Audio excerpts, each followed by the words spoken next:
Hello everyone, welcome to the SimLab CAD extrusion tutorial.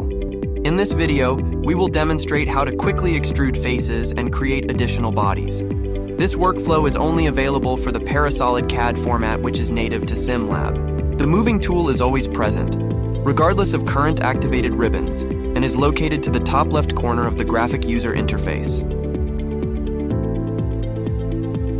First, we change the selection filter to the face filter, and we select the desired face. Next, we navigate to the moving tool, and we click the displayed arrow.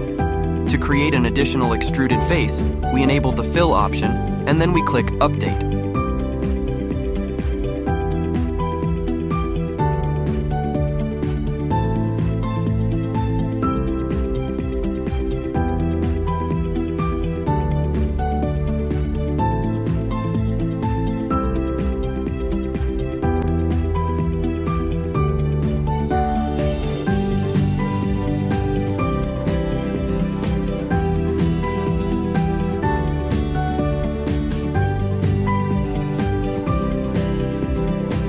Additionally, we can navigate to the geometry ribbon, select the Create Body toolbar, and choose the Extrude tool.